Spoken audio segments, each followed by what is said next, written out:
विधायक दीप नारायण सिंह यादव ने अपने ऊपर लगे तमाम आरोपों पर सफाई देते हुए कहा कि मुझ पर झूठे मुकदमे लिखे गए, साजिश के तहत मुझे जेल भेजा गया, अपने अवैध कामों को छुपाने के लिए मेरे खिलाफ ये साजिश रची गई। उन्होंने बिना नाम लिए हुए कहा कि ऐसा कोई घाट नहीं जिससे वो पैसा ना लेते हो। अगर मेरी बात में सच्चाई नहीं होगी तो मैं राजनीति छोड़ दूंगा। दीपक ने कहा जल्द ही वो मुख्यमंत्री से मिलेंगे और अपना पक्ष रखेंगे। दीपक ने कहा यदि मुख्यमंत्री ने मेरा पक्ष सुन लिया तो उन्होंने मेरे खिलाफ साजिश की है, उन पर कार्रवाई होगी। निवाड़ी विधानसभा चुनाव के बारे में दीपक ने कहा कि निवाड़ी की जनता हमारे साथ है, वो ही तय करेगी कि भोपाल में कौन जाकर बैठेगा। निवाड़ी की जनता समाजवादी पार्टी का साथ देगी और हमारी जीत होगी। और भारतीय जनता पार्टी के शासन में लगातार अवैध खनन की भी शिकायतें आ रही, क्या कहेंगे, क्या सोच है समाजवादी पार्टी, क्या सोच? देखिए, कार्रवाइयों के पीछे भी आप जो रहस्य देखेंगे उसके पीछे भी कारण यही था कि जो लोग वास्तव में अवैध काम कर रहे थे वो अपने अवैध काम को छिपाने के लिए कहीं ना कहीं हमारे ऊपर एक मुद्दा बनाकर लाए। आप देखेंगे ये पुरानी घटना थी, उस घटना को कैसी फिल्मों की तरह स्क्रिप्ट तैयार की गई। छोटी किसी का किसी से विवाद हो रहा, हमारा उससे कोई वास्ता नहीं, कोई किसी को भगा रहा नहीं भगा रहा, खाना खाने जा रहा है किससे हो रहा है, उनकी पत्नी चेयरमैन और उनकी आपस के विवाद है या उनके पुलिस वालों से विवाद है। आप एक घटनाक्रम को पूरी तरह बदलते हैं और उसके 7-8 10 दिन बाद तैयारी करते हैं और पूरे जिन एफआईआरों में मेरा कहीं दूर तक जिक्र नहीं है उन एफआईआरों मुझे मुलजिम बना देते हैं। मैंने पहले भी मैं तो आपसे भी आग्रह करता, मुझे इतना मौका नहीं मिला, तुरंत उन्होंने, मैं इस उम्मीद से पुलिस के पास पहुंचा था कि मेरी बात तो कम से कम सुनेंगे, मेरा पक्ष तो सुनेंगे, लेकिन जो भी दबाव हो, जो परेशानी हो, उनके सामने मुझे नहीं पता और मुझे सब घटनाओं में मुझे दोषी बना दिया गया। बिना आधार के, बिना किसी वजह के, कहीं मेरा कोई सूत्र, कोई संपर्क जिस आदमी से नहीं है उसके साथ जोड़कर जितनी मेरी बेइज्जती अपमान कर सकते थे। फिर उसके बाद जेल भेजने के बाद जिस तरह से आप देखते हैं पैरोकारी इस तरह से कर रहे थे जैसे मैंने कोई बहुत बड़ा अपराध कर दिया हो। मैंने पहले भी कहा था कि किसी भी निष्पक्ष अधिकारी से जांच होगी और इसलिए मैंने उस बात को दोहराया कि मुख्यमंत्री तो वो मेरे भी हैं। जब अखिलेश जी मुख्यमंत्री थे हर दल के लोग उनसे मिलते थे, जनता के लोग भी मिलते थे। मैं एक न एक दिन जरूर जल्दी मिलूंगा उनसे, मेरी कोशिश होगी, मैं अपना पक्ष भी रखूंगा और जिस दिन वो मेरा पूरा पक्ष सुन लेंगे उस दिन जिन्होंने ये साजिश रची थी उनके खिलाफ भी कार्रवाई हो जाएगी। आज भी आप देख रहे हैं एक आदमी से फिर एक एफआईआर आप लिखा देते कि मुझे धमका रहे थे। अरे भाई, कम से कम वो आदमी से पूछो किस नंबर से फोन आया था, उससे मेरी लड़ाई क्या है, उस पर कोई केस नहीं चल रहा हमारा उसके साथ कोई। वो हमारे यहाँ 7-8 साल नौकरी की है, मैं नौकरी से निकले उसके बाद उन्होंने तमाम आरोप प्रत्यारोप लगाए, एक घटनाक्रम झूठी कहानी लिखाई, पुलिस ने खुद इसी सरकार में उसकी विवेचना की, उसमें एफआईआर लग गई है। उस आदमी को, जो आदमी मुझसे उस घटना के बाद कम से कम 6-7 बार मिला है, मैं आपके मार्फत ये भी कह रहा हूँ, जिस दिन कोई बड़ा अधिकारी बुला ले जो एफआईआर लिखाने वाले हैं और जिस दिन हमारे आमने सामने बैठाएंगे या जो एफआईआर कराने वाले पीछे से खड़े व्यक्ति मेरे भाई जवाहर जी हैं वो भी सामने बैठे हैं, उस दिन उनके चेहरे पीले पड़ जाएंगे। किस तरह की बात हमसे कर रहे हैं, किस तरह की वातावरण है, क्या बात है। मैं सोच रहा हूँ ऐसा करने से क्या मिलने वाला है। आप किसी को किस हद तक जाएंगे। आपने इतनी कार्रवाइयाँ कराई, 2-2 जगह से गैंगस्टर लगवा दिया, मुझे 8 महीने जेल मुझे काटने पड़े। जेल में भी इतनी किन परेशानियों से जिए हैं ये बताऊंगा तो आपको भी लगेगा कि ऐसा भी होता कभी। फिर भी मैंने बर्दाश्त किया। मैं सोचता हूँ चलो ये कहीं ना कहीं राजनीतिक घटनाक्रम है और जो जैसा करता गया लोग वैसा भोगना पड़ता है। मैंने कहा जो आज इन्होंने मेरे साथ किया है, भगवान मैं तो कहता किसी के साथ ऐसा ना हो, ऐसी साजिश किसी से न रची जाए। लेकिन ये कब तक अपने अवैध काम छुपाएंगे। आज आप किसी भी घाट पे चले जाओ अकेले में, आज भी आपसे कह रहा हूँ, अगर बिना इनको पैसा दिए चल रहा हो तो मैंने पहले भी कहा था, अभी कह रहा हूँ, राजनीति छोड़ दूंगा उस दिन से। मैं नहीं राजनीति में रहूंगा, मैं गुलामी करूंगा इनकी। और ये ईमानदार बने हैं, मुख्यमंत्री जी को जाने कौन सी पाठ पढ़ाए हैं। मैं तो कहता हूँ ये प्रशासनिक अधिकारी अगर जिनके मन में भी निष्पक्षता होती तो ये सच बात पहुंच गई होती, और कहीं ना कहीं ये सब भी दबाव में है। ये सब इतने गलत कामों के बाद आप तुलना करके हमला तो हम पे कर सकते हो। आपने मेरे ऊपर कार्रवाइयाँ करा दी, स्कूल सीज करा दी, स्कूल की बच्चों की बसें सीज करा दी, मेरी सारी मतलब जो छोटी मोटी 1-2 एकड़ जमीन थी वो भी आपने सीज करा दी। आप उसको अवैध बता रहे हैं। जिस दिन अवैध लिखेगी उस दिन सरकार को दान कर दूंगा। मैंने कोई जीवन में ऐसा काम नहीं किया। मैं जहाँ व्यापार में हूँ वहाँ एडवांस टैक्स देता हूँ। मैंने पहले भी आपसे कहा था कि मैंने जब कॉलेज की पहली जो 20 साल पहले रखी थी उस समय संकल्प लिया था कि विद्यालय की फीस, बच्चों की फीस से अपना घर नहीं चलाऊंगा, जो फीस आएगी उसी विद्यालय में लगा दूंगा, कभी घर 1 रुपये लेके नहीं। और मेरे लोग भी सुन रहे होंगे और उस पर चलाने वाले लोग भी देख रहे होंगे। मैंने व्यवसाय नहीं बनाया विद्यालयों को। आज 10,000 बच्चे में विधानसभा पढ़ते हैं मेरे स्कूलों में, लेकिन कभी 1 रुपये नहीं। नुकसान होता मैं भरपाई करता हूँ उनकी। मैं जब किसी और भी काम में गया उस काम में मेरी पारदर्शिता थी। जब हम लोगों के पास पट्टा था मेरी पत्नी के नाम तो 800-900 रुपये में गांव में ट्रॉली बिकती थी। गरीब आदमी मकान बनाते थे, कभी गरीब को रोका नहीं। आज इनके पट्टे, दूसरे को पट्टे जहाँ फ्री पार्टनर है, आज गरीब आदमी गांव में ट्रॉली 4,000 5,000 की मिल रही है। आप किसान नेता थे, गरीबों के नेता थे, गांव की बात कर रहे थे। अरे इतना रहम गरीबों पे कर लो कम से कम आप। गरीबों के मकान नहीं बने 5-6 साल से। जिस दिन मुख्यमंत्री जी ये सुनेंगे, ये बातें, ये जानकारी करेंगे अपनी सोच से, उस दिन क्या ये बचेंगे? इतने बेरहम हो गए आप। गरीबी की बात कर रहे थे, 4,000 5,000 की ट्रॉली गांव के लोगों को मिलेगी अपने घर बनाने के लिए, और आप कहेंगे हम ईमानदार हैं।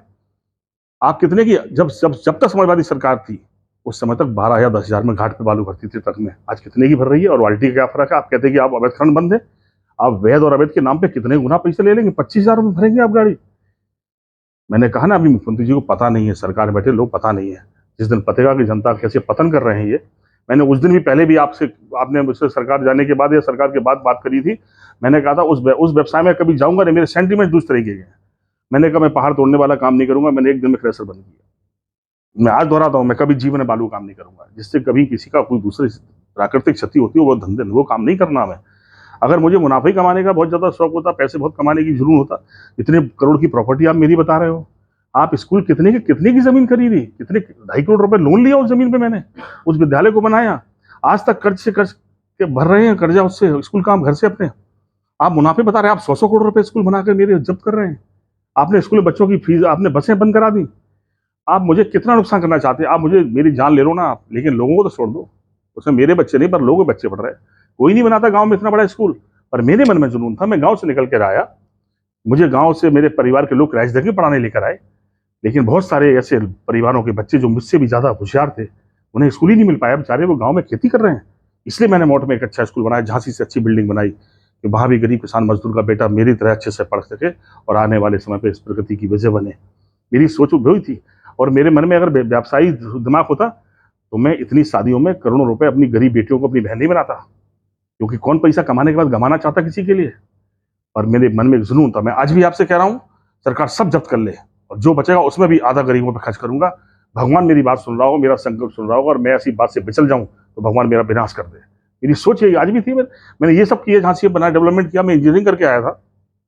इसमें मैं जो आप डेवलपमेंट देखेंगे, किसी को ले आओ आप, अगर घुसने के बाद ये बोलेगा कि झांसी में ये जगह अद्भुत बनी है।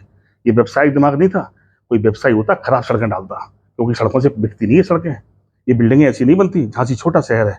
अगर आप मकान बनाते हो 40-45 लाख रुपए किसी से मांगते हैं तो आदमी हिसाब लगाता है, 2-4-5 लाख रुपए का बिजनेस बनता है। आप तो देखकर किसी को आप 100 करोड़ रुपए स्टेट बैंक के लगे हैं, 70-80 करोड़ रुपए सेंट्रल बैंक ने दिए हैं। ये लोग प्रोवाइडर हैं। हमारा खुद का मकान इस बिल्डिंग में, इस सोसाइटी में नहीं है। ये सोसाइटी तो उनकी होगी जिन्होंने खरीदा है। आप मेरी सोसाइटी बता रहे हैं उस संपत्ति को जो कंपनी की है या पब्लिक प्रॉपर्टी है, वो किसी व्यक्ति की नहीं होती। मैंने कब समझेंगे? ठीक है, गांव वालों को तो बेवकूफ बना सकते हो, मेरी बदनामी कर सकते हो, लेकिन भगवान के सामने तो सच्चाई है ना। इसलिए ईश्वर मेरी मदद करता है। ये तो चाहते थे मैं छूटूं नहीं जेल से, इतनी तेज पैरोकारी कर रहे थे, करा रहे थे, लेकिन ईश्वर ने मुझे संग न्याय किया ना, मैं छूट के आया हूँ। इतनी आज भी कर क्या क्यों FIR लिखा रहे? जिस आदमी से मेरा विवाद नहीं है, वो जिससे मुझसे 10 बार आके मिला है वो आदमी, उसके बाद मैं आपसे कह रहा हूँ, आप जाके अकेले पूछ लो, खिला दो अपने पारिवारिक कसम कि मुझसे उसके बाद 10 बार नहीं मिला के वो, उसके बाद उस आदमी से FIR लिखवा रहे हैं। वो आदमी कहता है भाई साहब मैं मजबूर हूँ। मैंने कहा भाई तो कौन सा केस चल रहा हमारा? तुम्हारा कोई केस ही नहीं है। सिर्फ इसलिए कि एक FIR लिखा के हम जाके सुप्रीम कोर्ट में जमानत कैंसिल करा दें और फिर चुनाव न लड़ पाए हम। इतनी गंदी राजनीति करके कहाँ जाओगे आप? राजनीतिक क्या बनना चाहते हैं आप? राजनीतिक उद्देश्य से कार्रवाई हो रही है, आपका कहना है। अब मध्य प्रदेश में भी चुनाव आ रहे हैं, आपकी धर्मपत्नी लड़ चुकी हैं, इस बार क्या तैयारी है? देखिए, हमने कहा ना कि राजनीति में एक बड़ी जिम्मेदारियों की लड़ाई भी है। मौका मिले तो फिर परीक्षा।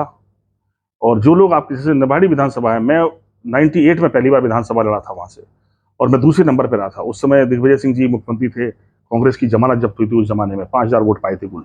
और हम लोग निर्दलीय में उन्होंने पूरे मुख्यमंत्री जी ने निर्दलीय प्रत्याशी का समर्थन कर राठौड़ साहब कर दिया, और निर्दलीय वर्सेस हम लोगों में चुनाव हुआ था। बड़े दल दोनों पीछे छूट गए थे। तब से निवाड़ी की जनता हमारे साथ खड़ी है। पिछले 30 सालों से विभिन्न मौकों पर 2003 में हमने हरगोविंद कुशवाहा जी को लड़ाया, वो भी 47,000 वोट पाके हारे मेरे गुरु जी। आज वो मेरे साथ नहीं है, खैर कोई बात नहीं, दूसरे दल में है। ये तो विचारों की लड़ाई है, कोई किसी रह सकता है। उसके बाद मेरी पत्नी लड़ी, वो MLA बनी जाके। उसके बाद मैं 3 चुनाव और भी लड़ा हूँ। मैं हमेशा वहाँ की जनता, मुझे वहाँ के लोगों ने प्यार दिया है, समर्थन दिया है। 2-4-5 हजार से वोट से हम हार रहे हैं, सब दल मिल जा रहे हैं। 2 बड़े दल जब जब अलग अलग लड़े हैं, मैं जीता हूँ। मैंने कल भी एक दिन भी और कहा था, फिर दोहरा रहा हूँ, मुझे हराने के लिए कांग्रेस और BJP को इकट्ठा होना पड़ेगा। इकट्ठे हो जाएंगे तो फिर हरा देंगे, लेकिन इकट्ठे नहीं होंगे तो दुनिया की ताकत निवाड़ी से नहीं हरा सकती हमको। आप देख लो वोट उनके, जब से मैं लड़ रहा हूँ कांग्रेस के 10,000, 11,000, 5,000, 7,000 वोट आ रहे हैं। कहाँ गए सारे वोट जो आपके पहले मिलते थे आपको? तो जब दोनों दल मिलते हैं और दोनों दल अलग अलग लड़ेंगे तो फिर हमने कहा कि आपके बीच में बैठेंगे और मौका मिलेगा। मैंने निवाड़ी के लोगों से आग्रह भी किया, मध्य प्रदेश के लोगों से भी कहा कि हे गांव के रहने वाले गरीबों, किसानों, मजदूरों, दो ही दलों को मौका मिला है। एक तरफ कांग्रेस को बहुत लंबे समय तक आपने मौका दिया, एक तरफ बीजेपी को मौका दिया। अगर इनके फैसले ठीक हैं, गरीबों के प्रति हित में लिए गए हैं, तो बताओ उत्तर प्रदेश की मध्य सीमाएं जुड़ी हैं और तुम्हारे गांव की हालत खराब है, हमारे गांव में थोड़ी अच्छी क्यों है? इसका मतलब राजनीतिक बड़े फैसलों से बड़ी बेईमानी वहां के लोगों के साथ की गई है। तुम किसी को विधायक बना दोगे, भीड़ का हिस्सा बन जाएगा। मैंने वहां लोगों से कहा बहुमत की सरकार नहीं बनाओ। बहुमत की सरकार जिस दिन बन जाती है उस दिन सेवक से शासक के रूप में बदल जाते हैं, मेहरबानी शुरू कर देते हैं। ये भूल जाते हैं कि वोट भी गरीब का था और नोट भी गरीबों का था। योजनाओं पर एहसान 1000-2000 देकर गरीबों की भावनाओं से खेलना, ये भुला देना कि अगर 3 लाख करोड़ का बजट है तो गरीबों की मेहनत की कमाई का पैसा है। मैंने फिर कहा कि ये निवाड़ी के लोगों, तुम्हारे पास मौका है कि तुम भोपाल में बैठने वाले लोगों को तय करो कि कौन बैठेगा, क्योंकि दोनों दलों में बीच की फिर लड़ाई है। आज कांग्रेस बीजेपी में कुछ भी चल रहा हो और दोनों दल कंट्रास्ट पे खड़े हैं। कुछ लोग बहुत बड़ा फैसला करेंगे और कमजोर सरकार बनाओ तो कम से कम गरीबों के लिए मजबूत फैसला लेने के लिए बाध्य कर सकते हो। और सरकार बेईमान और बेरहम हो जाए तो 5 साल के पहले गिराओ। तो डॉक्टर लोहिया ने कहा जिंदा कौम में 5 साल इंतजार नहीं करती और 5 साल में जिंदगी बर्बाद हो जाती है। इसलिए बहुमत तो कभी लाने ही मत दो किसी को। कमजोर सरकार बनाओ, बेईमान हो जाए गिराओ बीच में। चुनाव तो होगा लेकिन तुम्हारी जिंदगी का सारा चुनाव फेल हो जाए, किसी को जिताकर खुद हार जाओ, कौन सी लड़ाई है? कम से कम तुम्हारे हाथ में जीत बनी रहे। तुम बनाने वाले बने रहो, मिटाने वाले बने रहो। ये कोशिश करना और मुझे पूरा यकीन है कि लोग तीसरे मोर्चे को बनाएंगे। थर्ड फ्रंट वो समाजवादियों के रूप में होगा। और जब मैंने कहा कि निवाड़ी के लोगों की जो मंशा दिख रही है वो तय करने वाले हैं कि भोपाल की बैठने वालों की भीड़ का हिस्सा नहीं बनना है, पर भोपाल में कौन बैठेगा ये तय करने वाले निवाड़ी के लोग बनेंगे। समाजवादी पार्टी का साथ देंगे, जीतेंगे हम लोग।